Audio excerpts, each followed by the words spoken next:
Está con nosotros el querido amigo de la casa, el doctor Hugo Vera, y vamos a hablar de la UNASUR, mi amiga, porque vamos a hablar, atender esto, atención gente, teleaudiencia. Hay una nueva licenciatura habilitada en ciencias políticas, muy particular esta, y vamos a conocer todos los secretos. Y tengo que confesar que a mí me encanta la ciencia política. A ver, un poco si me sumo, porque esto va a estar espectacular. Acompáñame, vamos a aprender.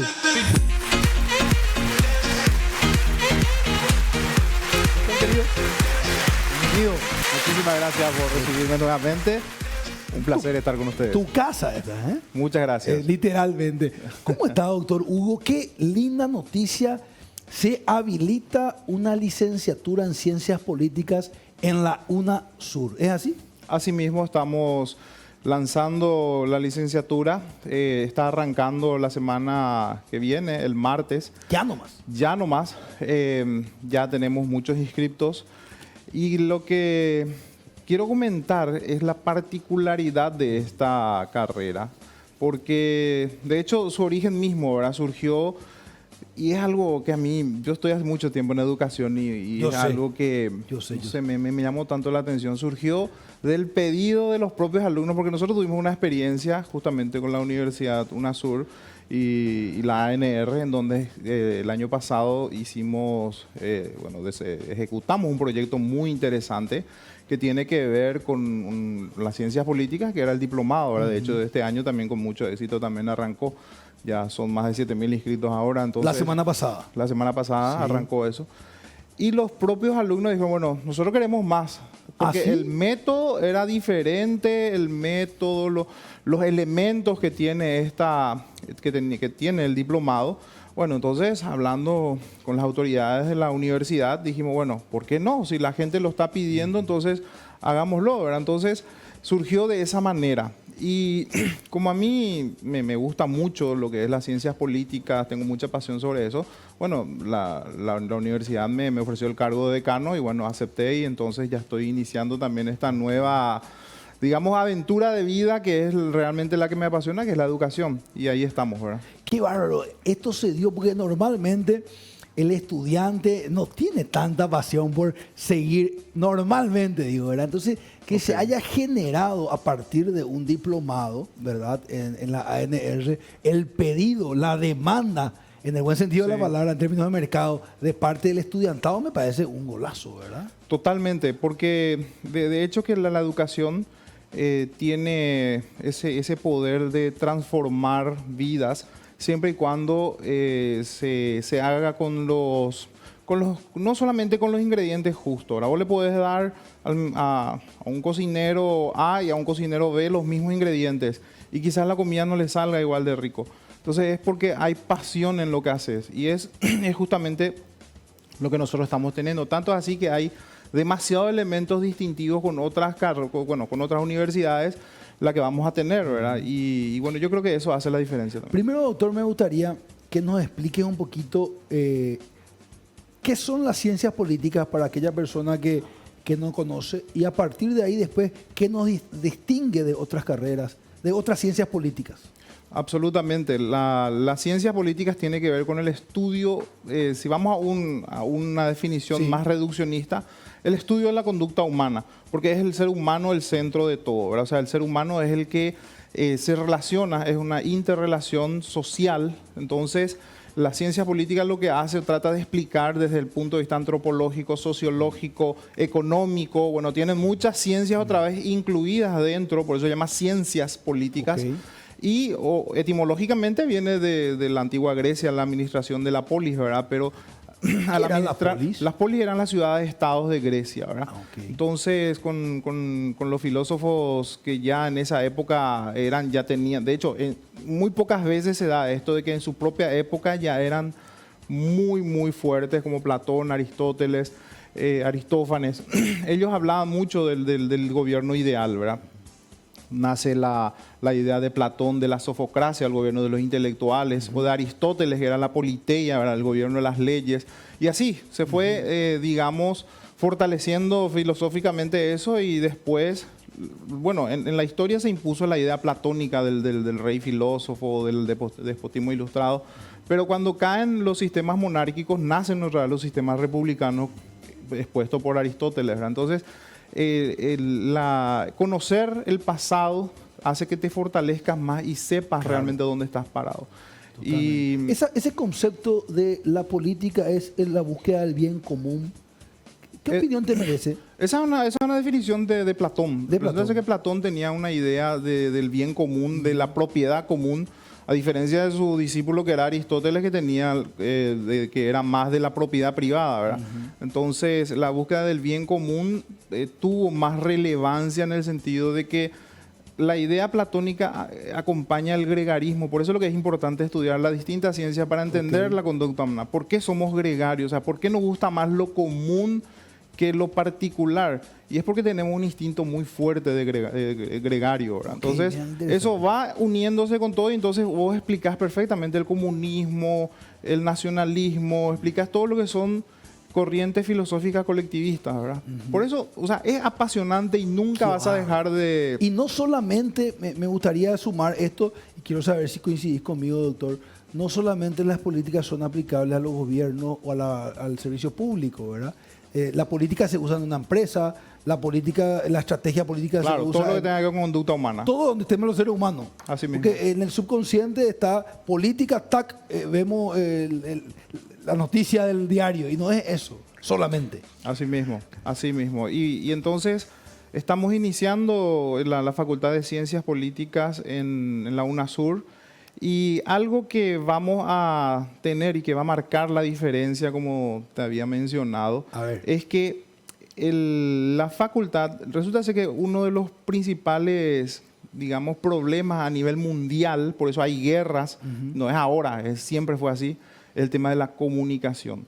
Y como yo siempre digo, la necesidad es la madre de toda la ciencia, ¿verdad? O sea que nosotros nos enfocamos en esa necesidad, la necesidad, retórica, la comunicación, y por supuesto es un déficit igual acá en Paraguay y en todo el mundo, muchas veces porque comunicamos mal ocurren tragedias, ¿verdad? O sea, la retórica en ese sentido ha sido el pilar fundamental de Occidente. Yo siempre digo que la espada que conquistó Occidente no era la espada de Alejandro Magno, sino que era la retórica de Aristóteles, porque a través de esa retórica es que la cultura occidental pudo penetrar en todas las culturas universales, hasta en China vas a encontrar. Entonces, nosotros estamos rescatando con esta facultad una antigua institución educativa que era la retórica. La retórica estudiaban desde los 7 años.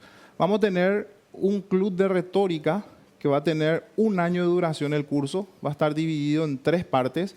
Retórica, que es la parte intelectual, la parte de los sofismas, para entender el argumento que se divide en lógico y psicológico. La segunda parte va a ser oratoria y la tercera parte es oratoria especializada, que es, por ejemplo, vos querés ser político, bueno, te vas a especializar en oratoria política. Vos querés ser abogado, bueno, te vas a dedicar, vamos a tener juicios orales, simulacros de juicios orales. Y si querés ser comunicador, bueno, vamos a hacer simulacros con periodistas, en medios televisivos, radiales.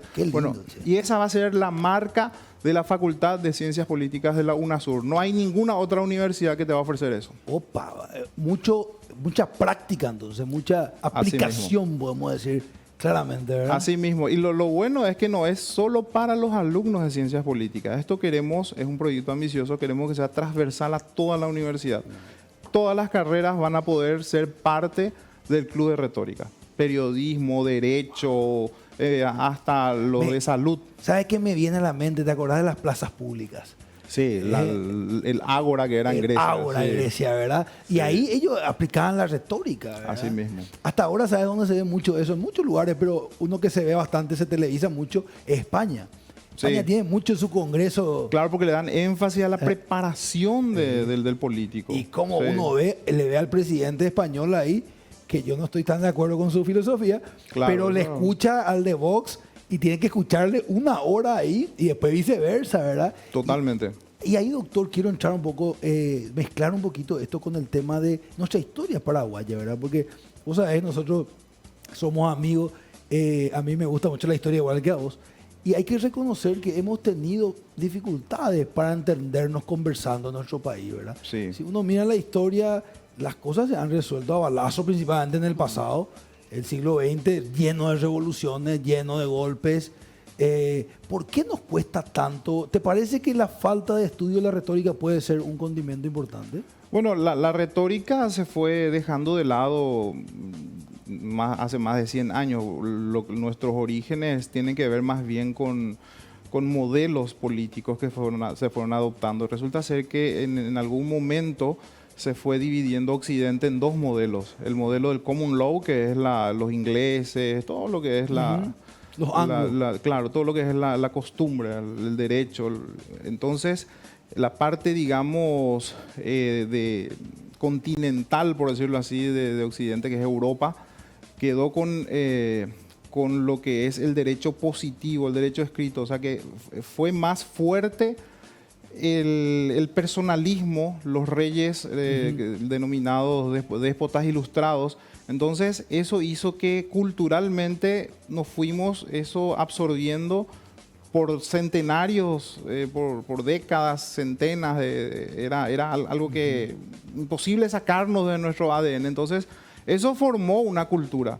Y cuando obviamente España coloniza América, eso se traslada, porque lo que hace España es transmite toda su cultura. Claro. A diferencia de los ingleses, en muchos sentidos, América era España para ellos, no era una colonia como se cree realmente, o sea que era una extensión, era el imperio español. Éramos el virreinato también, ¿verdad? También, claro, era la extensión del imperio español. Entonces, la cultura hacia el rey, entonces eso se transmitió en todos los países y por eso hay un caudillismo muy fuerte en América Latina. Ok.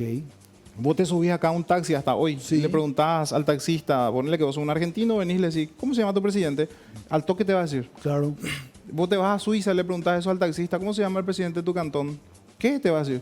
¿Por qué? ¿Por qué ni sabe? Porque en Suiza las instituciones funcionan y no es ni siquiera, es irrelevante quién esté al mando. Aquí, por el fuerte personalismo, Claro. hasta la persona que de su día a día sabe quién es el gobernante. Y eso son muestras, digamos, Claro. culturales, ¿verdad? Y ahí, doctor, creo que es interesante, a ver si coincidís conmigo, formarnos y entender nuestra cultura también para Claro. aplicar la metodología correcta, porque a veces nos sobreencantamos con culturas externas, foráneas, que no son Así aplicables mismo. a la nuestra.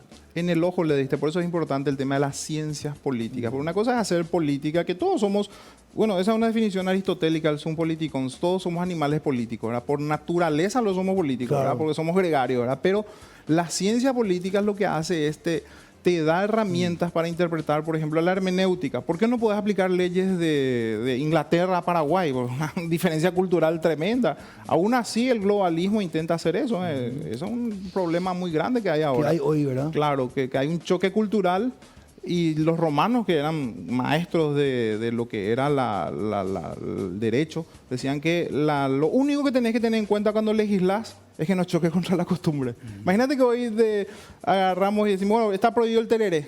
¿Vos pensás que te va a hacer caso la gente? No vas a poder aplicar. Claro, eso es fundamental. Y te pregunto un poco de este señor, se le estudia mucho a Karl Marx, ¿verdad? Se estudia mucho esa parte, después Lenin, Stalin, pero hay una persona por ahí que yo creo que se ha estudiado en ciencia política, que es Gramsci. Sí, Antonio Gramsci. Antonio Gramsci, un sí. italiano, ¿verdad? El italiano él era partidario del comunismo, era italiano, Mussolini le mandó preso, ¿verdad? Ajá. Y él también pudo escapar después. Él escribió un libro, imagínate, ese libro que se llama Cuadernos de la Cárcel, eso está en la UNESCO como Patrimonio Universal, o sea, para que veas la fortaleza que tiene el comunismo todavía, ¿verdad? Y él hablaba del comunismo y hablaba de la cultura. Claro, porque él decía que el comunismo no se puede aplicar como creía Marx, porque Marx era revolucionario. Claro. ¿Qué quiere decir revolucionario? De la noche a la mañana vamos a hacer una ingeniería social, vamos a cambiar el calendario, vamos a cambiar todo. Vamos a cambiar de la noche a la mañana. Eso es revolucionario, Claro. por eso viene de revoluciones, Sí, ¿verdad? Ser sí. rápido. Y lo otro, él decía, no vas a poder porque el ser humano es un animal de costumbre. Entonces lo que tenés que hacer es ir lentamente infiltrando sus instituciones y vas a poder cambiar. Pero Gramsci no inventó eso viene del socialismo fabiano. Si vos googleás el logotipo del socialismo fabiano, te va a salir una oveja, un lobo disfrazado de cordero. Ok. Sí. ¿Y qué querían decir con eso los fabianos? Que van a disfrazar sus intenciones y se van a meter en las instituciones para infiltrar lo que está pasando ahora. ¿Eso sucede hoy, doctor? Absolutamente. Vas a ver en el cine, en la cultura, en las escuelas, en todas partes. Hay una infiltración y lo que están haciendo es un cambio de pensamiento sin prisa, pero seguros. Lento. Lento, pero Qué seguro. importante, todas estas cosas podemos aprender. Me apasiona muchísimo, doctor. Por favor, guíanos con los datos para entender dónde podemos acercarnos, cómo podemos hacer para inscribirnos, qué días, por lo menos a grandes rasgos. Me imagino que va a haber detalles después, ¿verdad? Bueno, primero que nada lo importante es que esta carrera lo pueden hacer desde todo el país, porque tenemos semipresencial también, ¿verdad? O sea, lo pueden hacer desde cualquier punto del país. Pueden comunicarse a la Universidad Autónoma del Sur, a la UNASUR, directamente para inscribirse. Hay todavía tiempo para inscribirse en la licenciatura. Esto es de lunes a viernes. Los sábados tenemos el Club de Retórica, que es que ahí van a hacer también, van a conocer a alumnos de otras carreras, ¿verdad? Hay una interactuación también, que Lindo también es eso, muy político también, por cierto, Sí, ¿verdad? claro. Entonces, esto ya nomás pueden inscribirse, hay todavía oportunidad.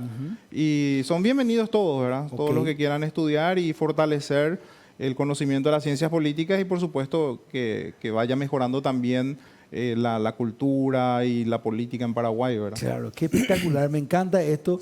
Un saludo también para la doctora Mirta Reyes, quien es la rectora del UNASUR, ¿verdad? Sí mismo. Y me imagino que la libertad de expresión tiene mucho que ver con una libertad previa de pensamiento y para eso tenemos que estudiar, ¿verdad? Capacitarnos, Así mismo. para que nadie nos diga cómo pensar, ¿verdad? Sino nosotros mismos. Porque por lo general en los países que donde hay mucho autoritarismo, donde culturalmente hubo mucho autoritarismo, se cree que disentir es directamente declarar la guerra al otro. Cuando disentir o no estar de acuerdo con un punto de vista lo que hace es fortalecer a la cultura. Porque si estamos todos de acuerdo siempre, entonces vamos a estancarnos en una cueva. Claro. Entonces siempre ahí, decía Carlos Dossi, los locos abren el camino que más tarde recorren los sabios, ¿verdad? Cuando uno tiene una idea así que es disruptiva, es tratado de loco. Y son los locos realmente lo que después te llevan... No, fantástico. A mí me apasiona muchísimo esto. Doctor, ¿cuál es tu mensaje final? ¿Cuál es el anhelo que tienen usted, la doctora Mirta, todo el equipo que está detrás de esto con el Paraguay y las ciencias políticas? Bueno, el proyecto nace de una necesidad. Y acá tiene que ver mucho realmente la predisposición, especialmente la doctora Mirta Reyes, porque muy pocas veces yo vi a personas tan comprometidas con la educación, porque por lo general yo ya conocía varias autoridades de centros educativos, universidades. Muchos apuntan más a la parte comercial, mucho más a cómo podemos ganar más plata.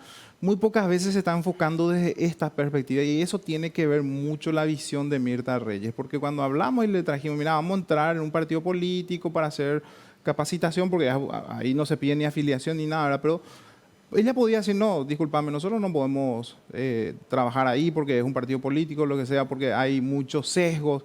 No le importó y ahí el resultado justamente, como decía, los dioses sonrían a los audaces, ¿verdad? Y esto es audacia, o sea, esto es un toque de audacia porque es llegar a la gente. Entonces, aquí son bienvenidos, por supuesto, no solamente todos nuestros alumnos que ya conocen el método, ya conocen la calidad de la educación, sino que a los que quieren explorar también, ¿verdad? Por supuesto, a los políticos, demasiado queremos traerle a los políticos ya profesionales y ahondar en el conocimiento, ¿verdad? Porque de eso se trata también, ¿verdad? Está espectacular. Doctor, te deseo lo mejor. Muchísimas gracias. Estoy muy contento contigo. Gracias por el espacio y ojalá que sea hasta pronto. Sí, señor. Estuvo con nosotros el doctor Hugo Vera. Atención, se habilita la nueva licenciatura en la UNASUR. El doctor Hugo Vera, decano de UNASUR. Vamos a ir a una breve pausa. En instantes seguimos con más.